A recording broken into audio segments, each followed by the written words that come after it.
I suspect that's behind that question. The final project is the self-study on shame and grace paper, and then the 2 sheets of the stained glass heart, and then the unwanted identities. That's just to add to the stained glass heart piece. So there should be 2 sheets. One is on the outside, what people see, and the other is on the inside, what you see. So those are the 2 things, yeah. I know I looked last night under course resources and I couldn't find either of those handouts. Okay. But, yeah, I can All send right. you an email later about it. Yeah, just remind me. I'll go back in tonight and make sure that they're there for you. Yeah. Are we turning those both in as a hard copy, like the worksheets? Yeah. Scan them in. Yeah, I mean, I would scan them and submit them through Blackboard. You know, I think I told you about the scanner, cam scanner, and that sort of stuff. That's really the easiest way to go about doing that. But yeah, submit it that way. So, okay. Any other questions or anything? All right. Well, you guys end up being in rare territory because I always have blown up the schedule, so I never get to this stuff that we've managed to stay on schedule with. So pat yourself on the back. Don't break your arm. But actually, it is. If you remember when we were talking about safe people, we talked about personal characteristics and then interpersonal characteristics. And so we just finished essentially with the 6 dimensions of the personal characteristics of pure glass people. And what I want to focus on these last 2 times we have, because it's today and next week, is some interpersonal characteristics. So one is about accepting grace, and then the other one is about living free and what that actually looks like. So that's what's on the agenda, at least for the last 2 times we have. I still haven't confirmed whether or not we're expected to actually meet on finals week during the slated finals time. I'm not real sure when it is. I think it might be Monday 1 to 3, I think. But so I haven't gotten confirmed that the expectation is that we meet or not, given the current circumstances we're in. My hunch is it's kind of up to me. So, I mean, if I had my druthers, I'd much prefer, to whatever degree we could, meet at least for a portion of that time on finals week, just to debrief a little bit about the semester and observations and lingering questions or anything like that. But we'll figure it out, and I should know before the day is out whether or not we're going to be required to do that. It doesn't matter in the sense of if you all want to meet one last time, all as a class, because we've been split up with groups, just to, like I said, just to debrief and talk and see if there's questions or anything else. So I'll let you know.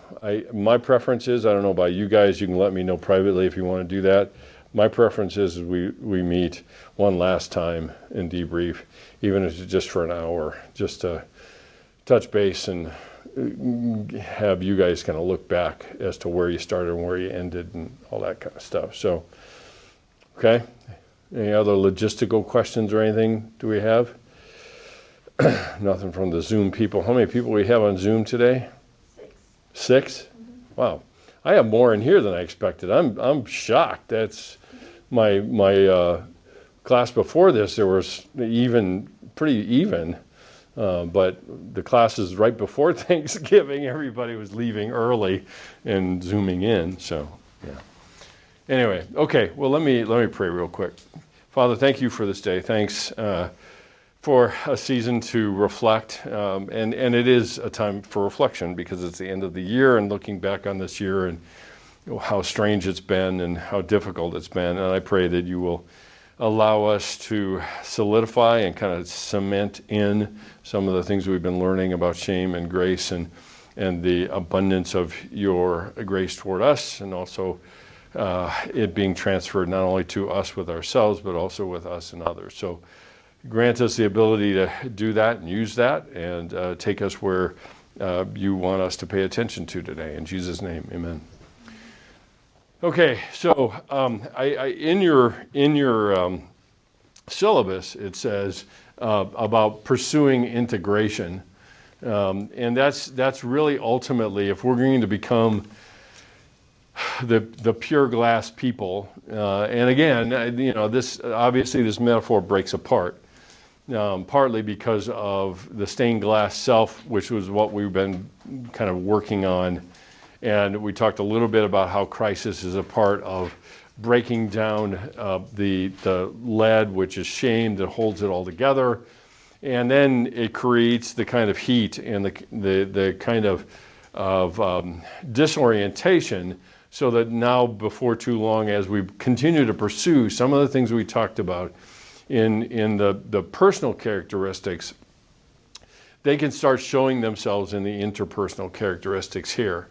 And so when we talk about pursuing integration, what that ultimately means is starting with, not ending with, but starting with embracing brokenness. And what we have to be clear about is that brokenness comes in a lot of different forms. Our tendency is to see all brokenness as bad, and therefore all pain is bad. And where we have to start is some orientation or some understanding that brokenness can occur as a result of a number of different things, from damage that has occurred from sin, somebody's sin falling on us, or maybe our own personal sin, neglect, and or trauma. And all of those things are part of the landscape of understanding of how brokenness shows itself in future relationships thereafter.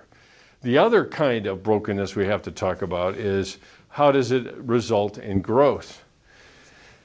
And one of the kind of clearest examples or metaphors I can give you is with a Japanese form of Japanese art called Kinsugi. Anybody know about Kinsugi? Kinsugi is an art form, literally an art form, passed by generations in Japanese families. And essentially what it does is it takes a broken piece of pottery and puts it together and puts it back together with precious metal to hold the pieces together. And so what ends up happening is that the broken piece of pottery becomes far more valuable than it was when it was intact. And it's a form of art. And that ancient tradition is passed down within the Japanese culture. Kinsugi actually points to this idea of where brokenness can be now leveraged into something of value and actually leading to growth. I think we've heard all the metaphors, about soil that can't sustain growth unless it's broken up, and a variety of other things, metaphors that have been used to talk about this thing. So when we talk about pursuing integration, we have to go into it clear-eyed and have a certain willingness to embrace our brokenness without shame. In a lot of cases, we've had examples, you guys have had examples throughout of your brokenness showing itself in relationships or things that you might say or anything like that, and then we kind of hide it, and we pile the shame on top of it and say, that's bad, I've done something bad, I don't want that to happen, I will never do it again. But it's using the very tool that enslaves us. We use that same tool to try to free us. And it doesn't. It can't. Ultimately, it can't. So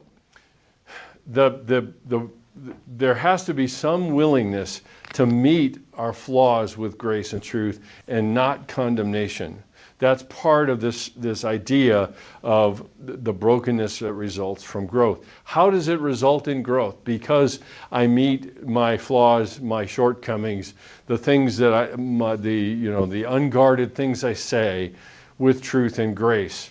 Truth being how I've impacted another person, how it measures up against some standard of sensitivity and care for another person. And then the grace is, now let's step back and do it again, and do it differently this time. And that may not always occur. It may not always occur. I may not get it right the next time, but the issue isn't whether I get it right. The issue is what kind of growth am I making toward that end and toward that goal. So it ultimately, embracing this kind of brokenness means that I'm living with ambiguity and uncertainty.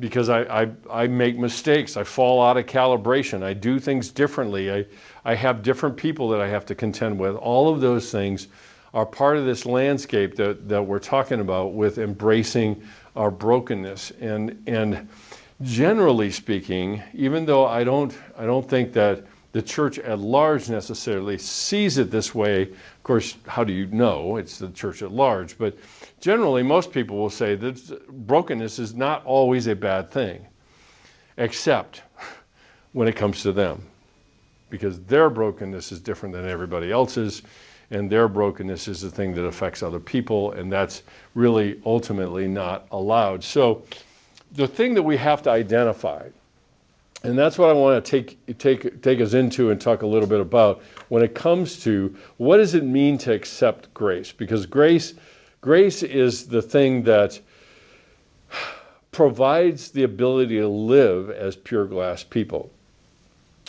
And one very easy way to understand the movement from the old way of doing things to the new way of doing things is a concept that Henry Nouwen writes about in his book called The Inner Voice of Love. It's his journal during a very dark time of his life.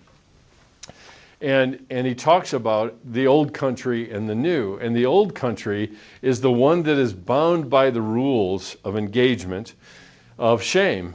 And it's that old country. And so we talked a lot about it at the beginning of the semester, about the idea of the comfort of shame, because it's known. The rules are always the same. They don't change. And so I can figure out how to handle myself under those circumstances as far as relationships and everything else is concerned. So my expectations are I'm comfortable in them, okay? What he talks about is that we have to leave the old country and go to the new. And the new is uncomfortable because I don't know the rules of engagement. I don't know the language. I may see the people there that I want to be a part of in this new country, but I'm not so sure I know what to do or how to handle myself. So, the blanket of shame is over the old country. The freedom of grace is over the new. And so mistakes are made and accepted in this place. And so what I want to do is begin to unpack a little bit about the differences. Now, remember back when we were doing the perfectionism stuff, and I put up a table of perfectionistic and excellence, or perfection and excellence, if you remember that. Well, what I want to do is something very similar, and I want to put it into old country and new country, and some patterns that exist around each of these things. So like I said with the old country, it's comfortable and it's familiar. I know how to handle myself there. A lot of times we can say, or look at somebody who is in an abusive relationship and they break that off and they end up in another relationship and that ends up being abusive too. And it's not because the person is saying, well, what other abusive person can I be in a relationship with? But they've never confronted the patterns that they have engaged in with the first person that was so abusive.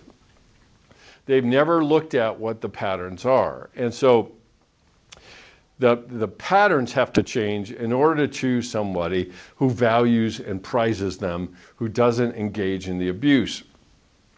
The problem is it's familiar and comfortable, which is deemed good. Now, it doesn't mean it's something that I value, but it is good because I don't feel uncomfortable, which is part of the new country. It's foreign and it's uncomfortable. And generally, it's experienced as a bad thing. Now that, again, it doesn't mean, I'll give you a really easy example because I talk to missionaries all the time. And when they move into a new country, literally a new country, one of the things that they have to spend time doing is Understanding the culture, understanding the idioms, the things that people say kind of off the cuff to mean other things. They have to understand the conventions in relationship. They have to understand all of the things that are related to this new country. And oftentimes, it's extremely uncomfortable. Now, they may be able to put it in a frame of, I feel called to this country, I'm going to stick it out, I'm going to make it through, but it doesn't make it any less uncomfortable. And that's true when we try to forge new relationships that are built around grace, is that we determine that when I feel uncomfortable, something must be wrong, when in fact, the discomfort is an indication of the change that I'm trying to make.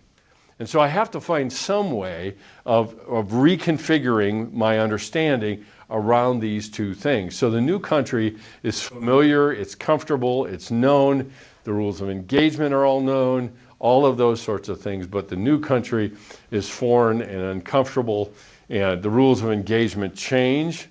People offer me grace when I don't believe I deserve any. So in the old country, the expectations are extremely rigid. They don't change. So my biggest job in the old country was to figure out what those expectations were and conform to them with all of my effort and with all of my heart that I can, so that I can make sure that I meet the expectations of performance. And that's part of the old country. What's in the new is what's so hard to get used to. Because what do rigid expectations of performance offer us? Certainty. It offers us certainty. Flexible expectations of others and self, according to the situation and the environment, is oftentimes, I just want to know what to do. Tell me what to do. I'll do the right thing, and everything will be fine. But with a flexible approach or flexible expectations, they are calibrated against the people I am in relationship with. They are calibrated against where I am in the relationship at the time. And so now my expectations don't dictate as to how things should go. Expectations simply help me to adapt to the way things are. Okay? And that's what's key. Because the expectations tell me the way things should be in the old country. In the new country, the expectations help me to adapt to things the way they are. And this is a bigger challenge than meets the eye. That happens in relationships. When, probably the easiest one to talk about in terms of old country, new, is our families of origin. I mean, a lot of times our families of origin have a lot of these same characteristics. Oftentimes families fall into extremely rigid patterns, rigid roles of the people that interact with them, and all of those things. And so when I move from my family of origin now into a new relationship, then I'm trying to build it on this new stuff of grace and things like that. How do I behave? I mean, I've got to be flexible. It's exhausting. See, the upside of rigid, demanding expectations is the certainty, and I don't have to keep guessing. But somehow we've gotten this notion that not guessing is a safer environment than one that asks me to learn how to adapt to it. And that's the new country. Because there's grace. Why do we have such rigid expectations? Because there is a right and a wrong way, and if I do it right, it's good, and if I do it wrong, it's bad. When I do it this way, with flexible expectations of performance built on situations and people, then it's more effective or not effective. It's not right or wrong, good or bad. It's what works given the situation that I'm in.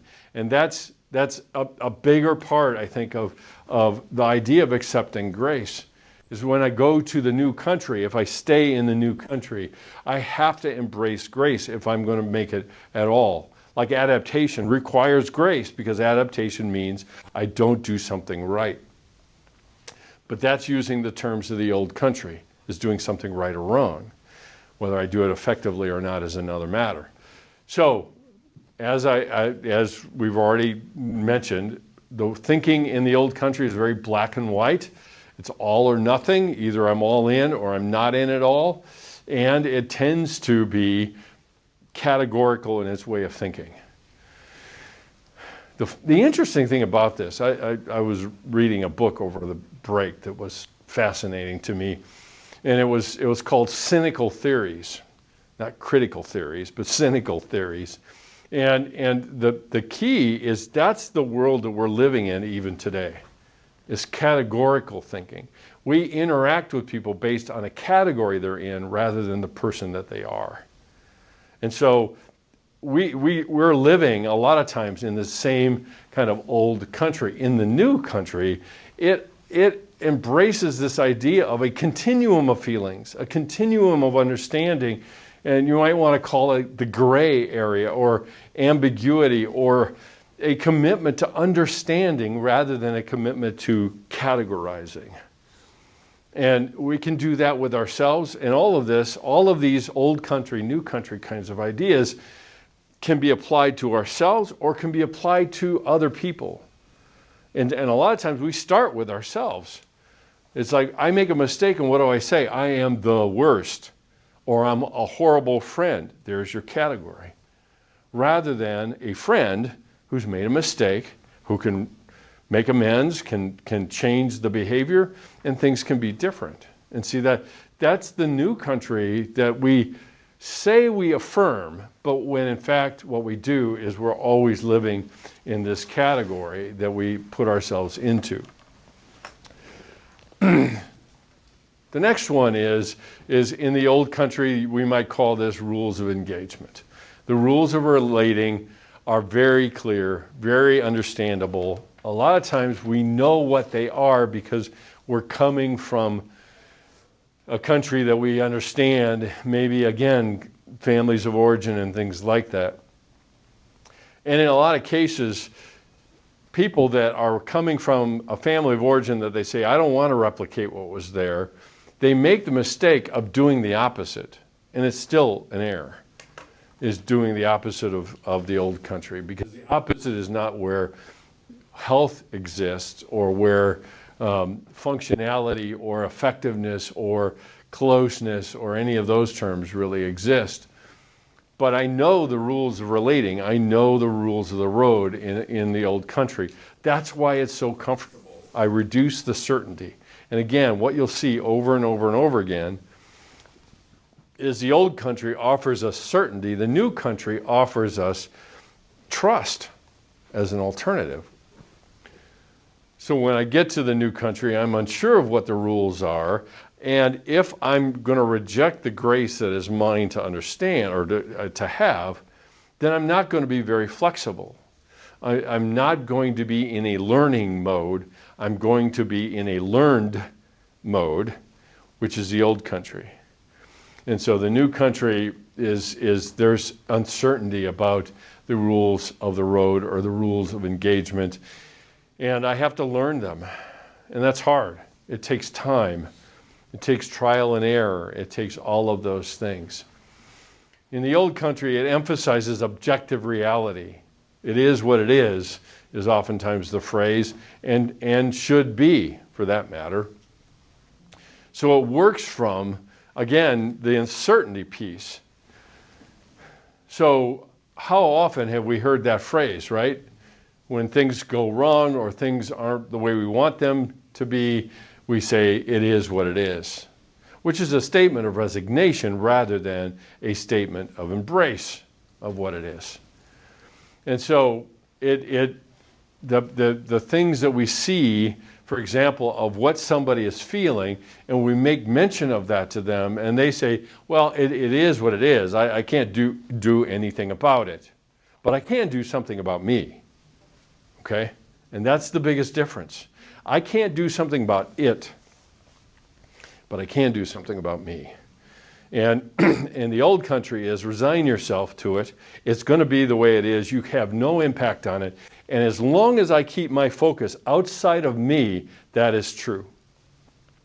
But I have an entire interior that I'm responsible for, that I can do something actually about. In the new country, it emphasizes the emphasis is on all of reality. spiritual and emotional and intellectual and interpersonal, all of those realities are part of the new country. Again, it becomes blurringly hard to figure out which one to pay attention to, because I'm back with the all or nothing thinking. If I could just know the rules, then I can be able to do things well. So it includes the what was, what is, what could be, and understand the interplay between those things, that what was doesn't have to determine what is, and what was doesn't have to determine what could be, which is the future. So instead of being resigned to the way things are, there is an acceptance of the way things are and moving into those that way. And in a lot of cases, we have this in relationships with people, because we want something from somebody. We want them to be the parent. We want them to be the friend. We want them to be, name the category person. We want them to be that almost more than they want it. And so we remain in this tug of war trying to get from them what they clearly don't want. But we don't want to accept that. So because we don't accept it, then we're in the tug of war to try to get it from them in one fashion or another. And so the acceptance of the way things are now helps me to adapt to the way things are, and then I can actually do things a little differently. Now, the next one we've spent some time talking about already in terms of the old country is emphasizing the big T truth over the little t truth, and dismissing the little t truth, which fits with the objective reality. It's just, this is the way it is. So get over yourself and get on with life. And that's all that there is about that. Big T is all that matters. That's all we're going to traffic in, and that's it. And that's the way it is. In the new country, its emphasis is on the living in this tension between the big T and little t truths. We put it as a cross, and I made mention of the fact that the abundant life is lived in the center, the messy middle, where I have to make decisions. I have to balance out, if I'm talking to somebody, how do I engage them rather than how do I punish them, or how do I fix them, or things that go along those lines. So there's pieces of this that begin to interlock that we have to keep in mind. Another one is lip service is given to vulnerability, and it is limited only to select people and no one else. And the emphasis is on no one else. So if you're not that person, then I'm not going to be vulnerable. And that's old country. So the people that are coming from the old country are emphasizing and giving lip service. Yeah, vulnerability is good. Yay, rah, I want to do that. But you're not the person for me to do that. That is not, there's no discernment in it. There's no discernment at all. And if you recall all the way back to the dark ages when we started this class and we were talking about safe people, and it's about discernment, not judgment. So I may pay lip service to vulnerability, but I narrow the group of people that I will be vulnerable with to such a degree, maybe a significant other, maybe only one or two people, that then I am invulnerable to everyone else, which says, I'm not necessarily all in on this vulnerability thing, because I'm not willing to actually engage it with people that I may not know, but I know are committed to safety and safe interactions with us.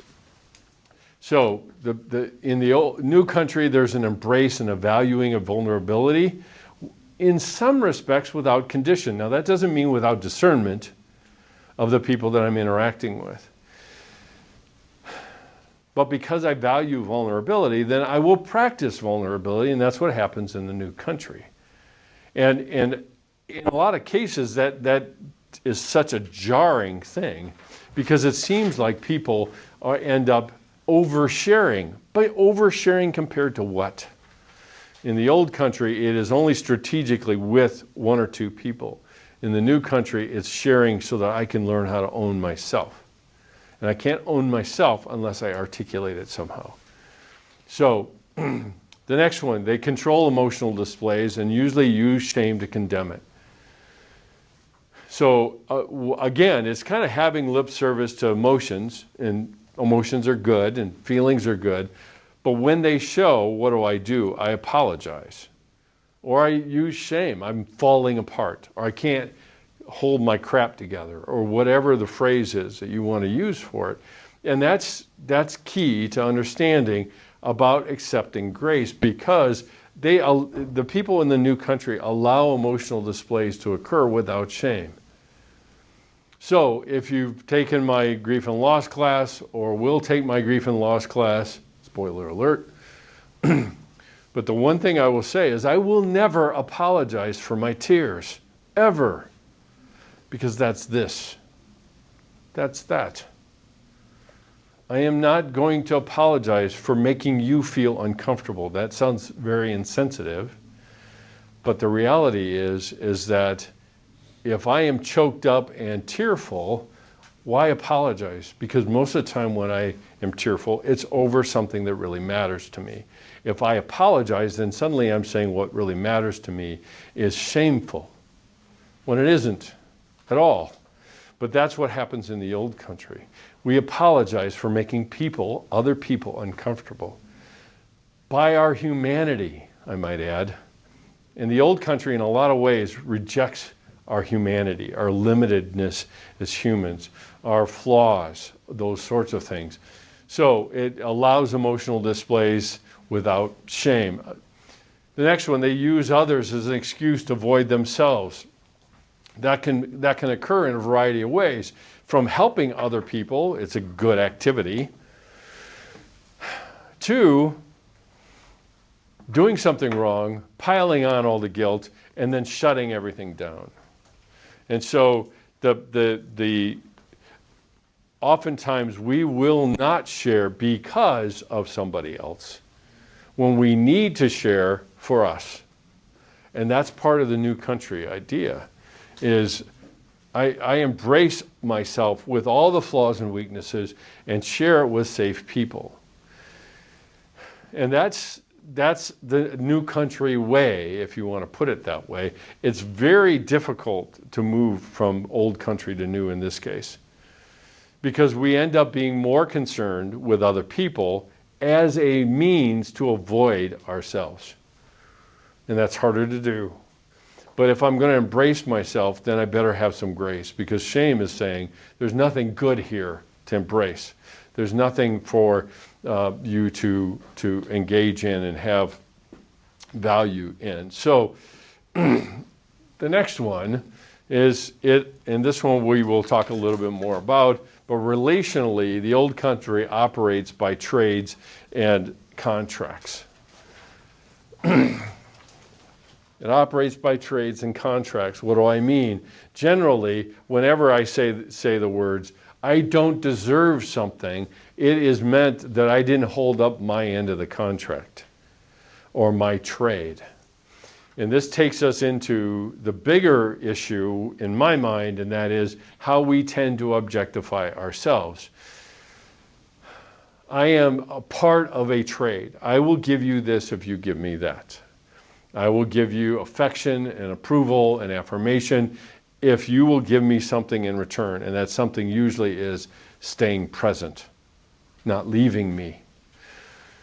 So in the old country, there's always a trade. And generally what we say is, what do you want in return? And any relationship that is built on trades and contracts is exceedingly limited by the conditions of the contract and how comprehensive it may or may not be. The interesting thing about this is that we typically, because of this old country tendency, we typically will keep adding to the contract, but we tend to forget the person we expect to comply with the contract. So we keep adding conditions in order to keep the person around, or whatever the agenda is. In the new country, there is a commitment to commitment, living by commitment or covenant. Instead, a covenant binds me. It doesn't bind another person, it binds me. And that's a commitment I make to another person, is that I will be bound to you. It is not dependent on your behavior. That doesn't mean I don't set limits to inappropriate or unhealthy behavior or anything like that at all. But living covenantally, even in friendships, is that same way. There's a balancing point, because when you think about it, even a covenant within the context of the Bible, is God had a covenant with people, but he was always reminding them that if they wanted to experience the greatest benefits of that covenant, it was to stay close to him. There were limits to it. But that didn't violate or deny the covenant or the commitment that God made to his people, and by extension, certainly to us as well.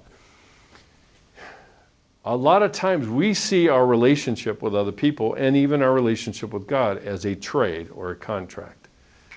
And so if I am obedient, if I am a good Christian, if I do certain things, then God will bless it. It's a contract. God never signed it. And so we convert these relationships into a contract versus a covenant that God says, I have committed myself to you. The ultimate covenant, at least in the world of humans, is the marriage covenant, because it's two people that have bound themselves to the other, irrespective of the choices and behaviors that are made. Again, it's not enabling evil. It's not enabling unhealthy behavior to still be in covenant with another person. That's always still going to be the case. So when mistakes are made, there is remorse and regret, but oftentimes little change that occurs in the old country. So I provide, this fits into the trade, I provide the display of remorse and regret to another person in trade for them backing off and saying, okay, thanks, you've shown me something, now I can go on about my business, but ultimately the change doesn't really occur. So when mistakes are made in the new country, there is a full acceptance of my responsibility and owning it and actually communicating it in some way, which fits in with this idea. If mistakes are the worst thing, which is in here, is the worst thing that can happen to me because it's tied to my worth, it's tied to my person, which is what shame does, then it is the worst thing that can possibly happen. I will do everything I can to diminish its impact on me. On the other hand, mistakes are not the worst thing that could happen to me. I don't like them. There's nothing wrong with not liking them, but they don't condemn me or condemn my person. And so now I can take responsibility for it and make the changes that I need to make. The next one is porous boundaries versus clear and gracious boundaries.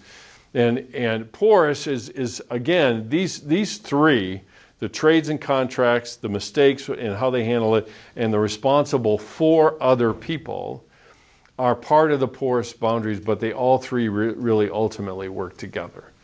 Because I am responsible for other people, therefore I can't show my emotions, I can't do other things because they will feel bad, and by doing so I deny the essence or the importance or the value that I have just within myself. So, the old country, porous boundaries. In the new country, there are clear and gracious boundaries, which means that they are clearly communicated. We went over this when I talked about kind of boundaries 201, and we looked at the kind of the signposts and the various areas around boundaries. And it is responsible to other people, which means I am committed to their empowerment. I am not committed to their enabling. And so I empower other people to take responsibility for themselves, not wait for me to take care of them for them. And in a lot of cases, as I've said to you before, is that our tendency is to see taking care of other people as helping other people, when in fact we're just simply making them dependent on us. So the last three, and now we're going to go into the engines that push these things along, is the idea here of collects evidence for self-condemnation. It seems like the person is trolling in the old country. Why is this so important?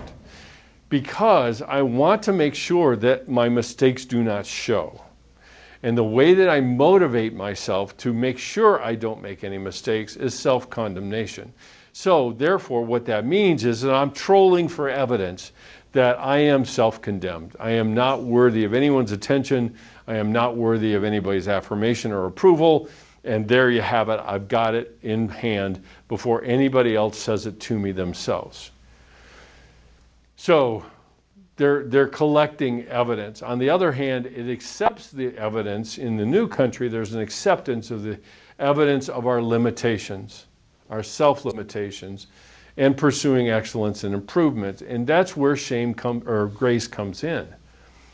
As I've said, I said it at the very beginning of this class, as grace creates a space for change. Shame stops change in its tracks because it's about my person, and that it's going to take too long for me to be able to do that. So it accepts the evidence of my self-limitations. I don't surprise myself terribly much at how bad I can do things, and how insensitive I can be, and how unthinking I can be, and how self-absorbed I can be. That doesn't surprise me. At the same time, it motivates me because of the people around me that I care about. It motivates me to attempt to moderate and deny some of those tendencies of my own that I do.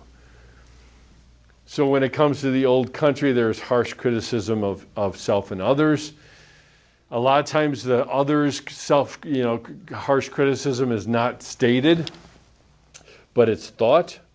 So it's not necessarily, it shows up in relationships. It's just like the toxic waste that seeps into our system and how it contaminates everything around us, including our relationships. So if we are so harshly critical with ourselves, there's probably something similar about others, but we're just not saying it. On the other hand, there is self-acceptance and the acceptance of others. Now, acceptance, again, is not condoning bad behavior. That is not acceptance. That's condoning bad behavior. That's what it is. It's enabling bad behavior, it's condoning bad behavior. But acceptance, self-acceptance and acceptance of others is a commitment to ultimately to empowerment. The last one is in the old country, the people that are there seek limited intimacy and connection. In other words, intimacy that is completely and irrevocably under their control, where they can guarantee outcomes. They can be absolutely sure that it will go the way that they want it to. And so there is limited intimacy, even though they may think that it's intimacy, it isn't. In the new country, there's a pursuit of intimacy in relationships, including self-revelation and an invitation for others to join. And that's a new country thing. Again, think about it. If we're moving from old country to new, and there's been some of this movement in any of you with a class like this,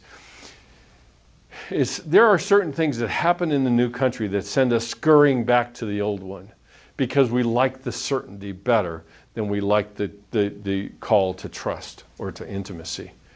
We say we like it, but the reality is we go scurrying back because it's too uncomfortable.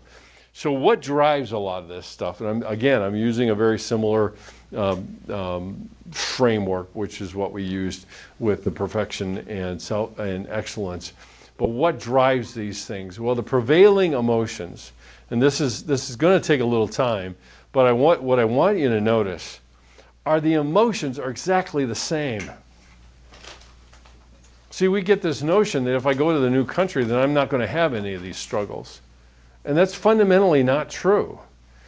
But what are the prevailing emotions if you tie them into the things that I have mentioned to you, whether it's depression and anxiety and fear, or anger, or irritation and frustration, or resignation or hopelessness? You can tie those to any of the characteristics that I mentioned about the old country. They're all tied to it. In depression, our tendency is to think of three different areas: how I see myself, how I see my others, and how I see the world.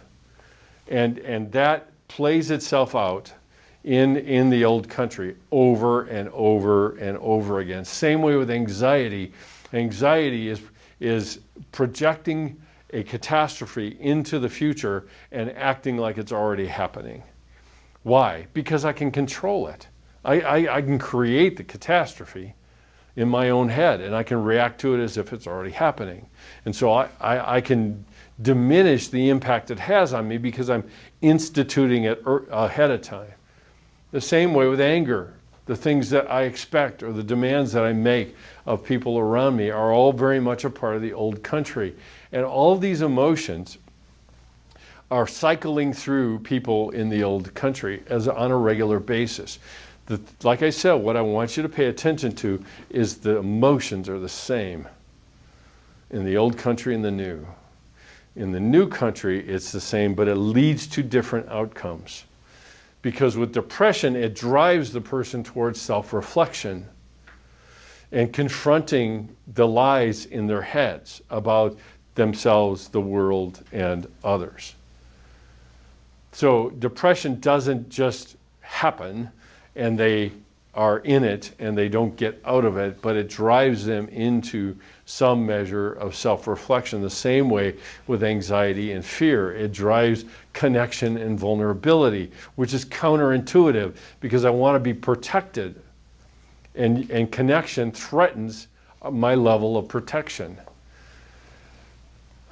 Anger is the same way, is that it drives the person toward what part have I played that I need to take responsibility for, rather than how can I use it to deflect to other people, which is oftentimes what the anger ends up being, at least in the old country. Irritation and frustration, venting to safe people, and siphoning off the toxicity of those emotions and those expectations. Trusting God's heart in spite of the circumstances results in peace. It's not a formula.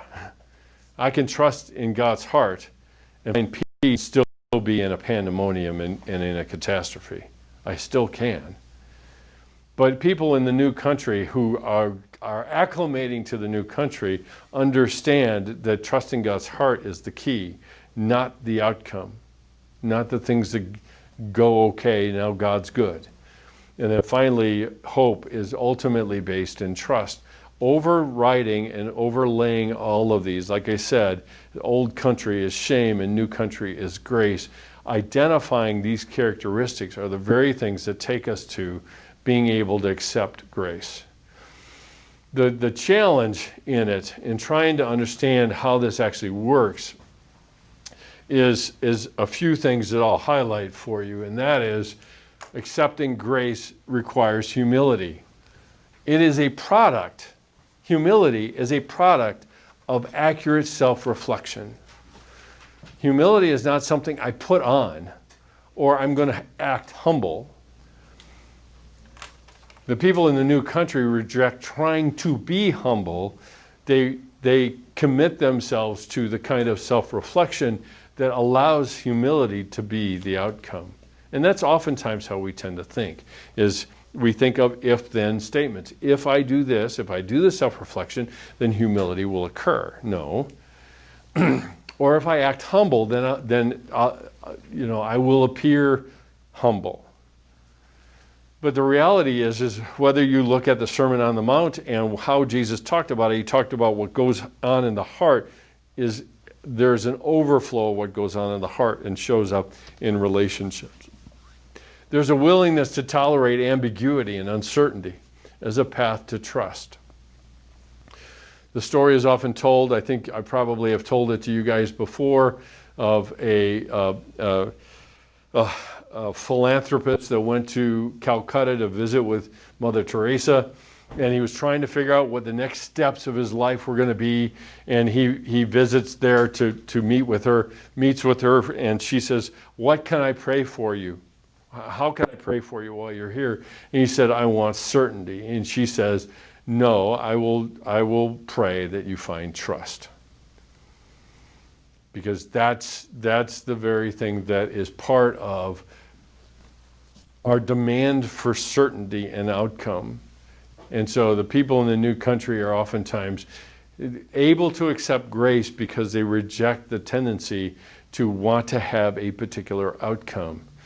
This is the place where grace also is used in Scripture as a source of strength. Give me the grace to face whatever the adversity is or whatever it is that I'm dealing with. And then they are developing a willingness to live graciously, starting with themselves and showing in their relationships with other people. See, accepting grace, I'm not going to give you a 12-step plan to accept grace. But I can provide you with some guardrails to understand how we go about doing this. And it is some fundamental things that we reject doing and try to cultivate within us. Again, if you recall, when we were talking about perfectionism and excellence, I made the difference between a tree at Michael's and a cultivated tree for excellence, and that's exactly the same kind of thing that we're talking about here.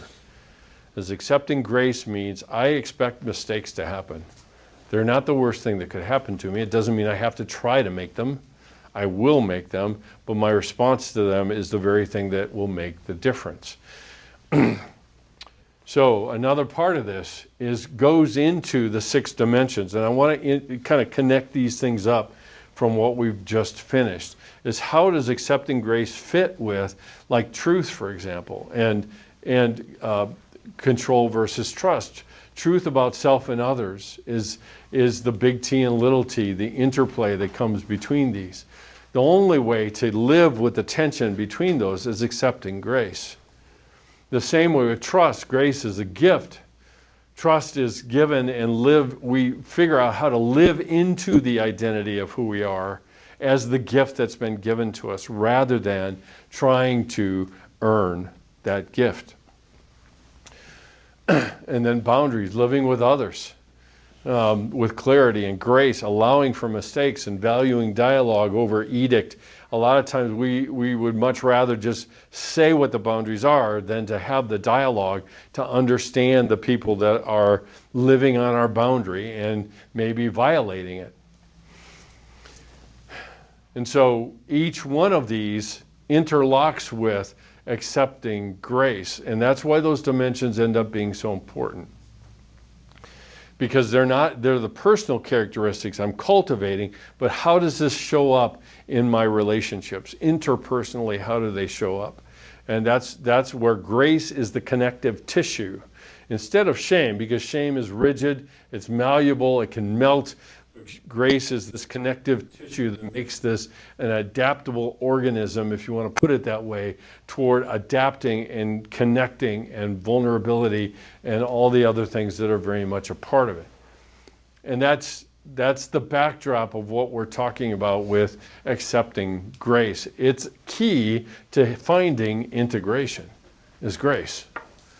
Because now I'm living with and I'm dealing with myself as I am, not as I should be. Should be is an old country concept. As I am is a new country concept.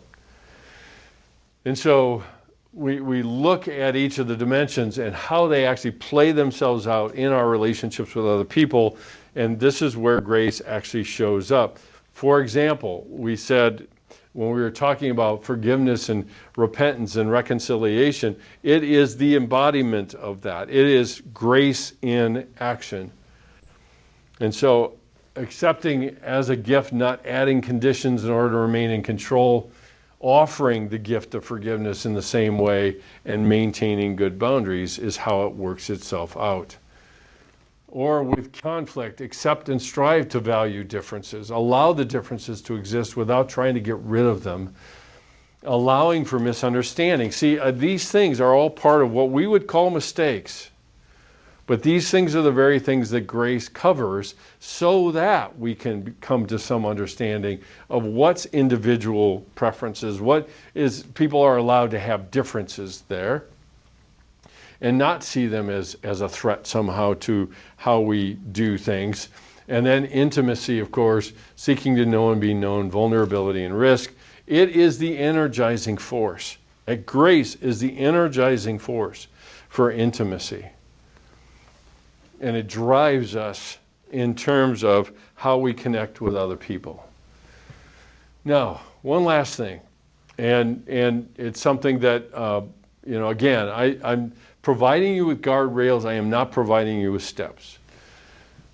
But the question has to come up is, how do I go about accepting grace? And the thing I would mention to you is that how implies that there's a formula to be had. There are things for me to do. What I'm describing for you are conditions to cultivate, not things for you to do. That doesn't mean that there aren't some things I can do that can put me in the new country, if you will, and prompt me to see how this thing actually goes. Actually, in some respects, our groups were an opportunity to try to give you some opportunity to practice what this actually looks like. So the how is making decisions motivated by grace.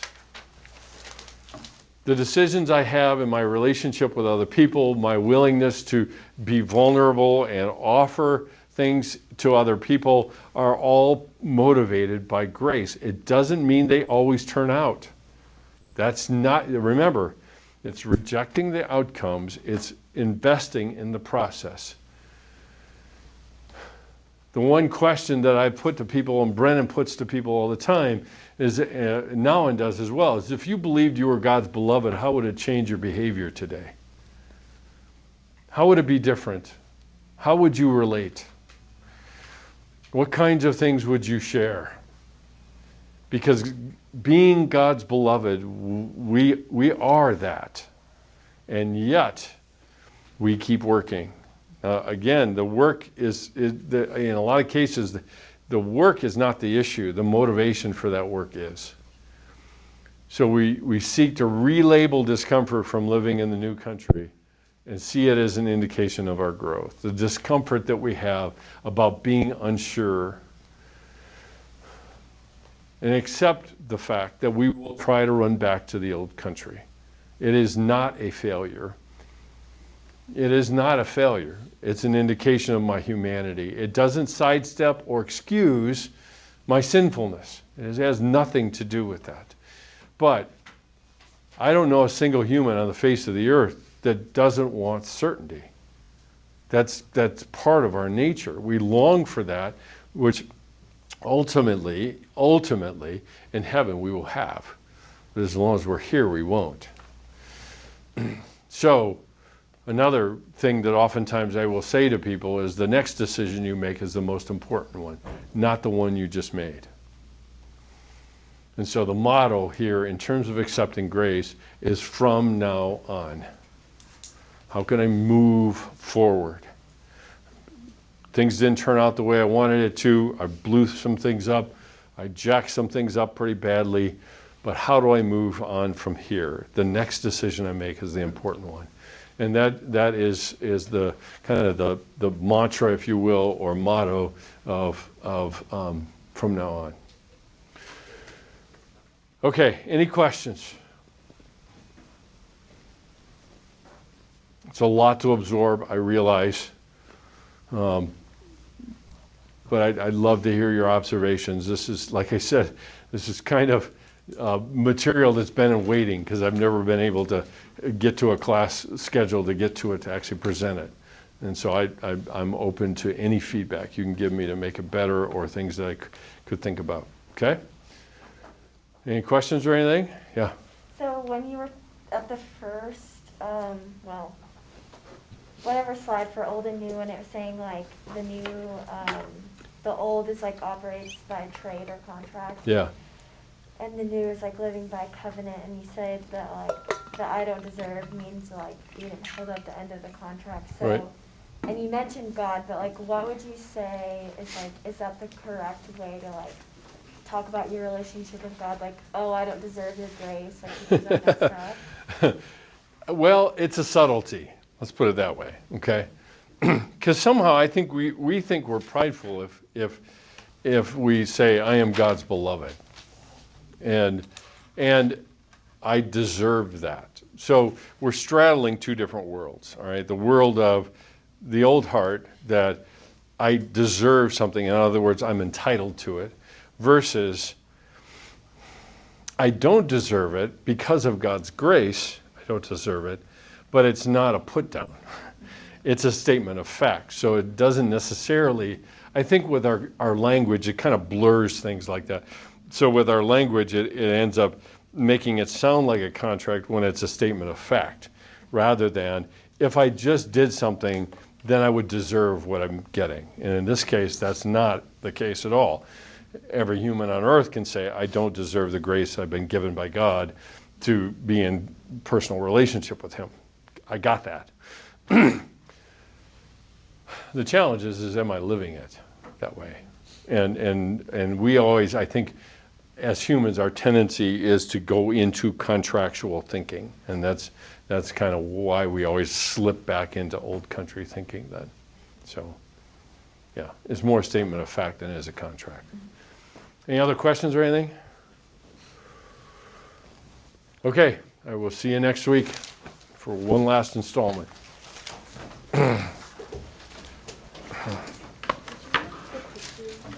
Yeah. No, you're good. No, you're good. I'll take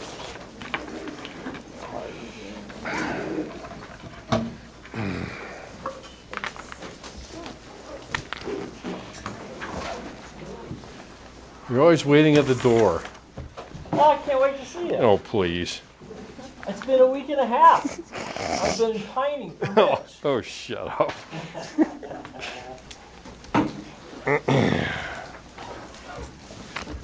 Misspelled duties on here.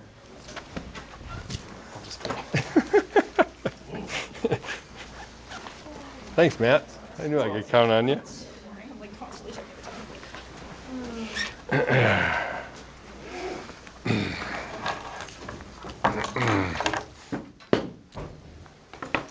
I was. How was your Thanksgiving? It was good. I worked too much, but it was good. Grading? Yeah. Yeah. Extra articles? For synoptics, yeah. My interpreting ones are done. Well, the first ones. So, I wish I could have taken synoptics with you. I think you would have liked it a lot. Yeah, that's what I hear.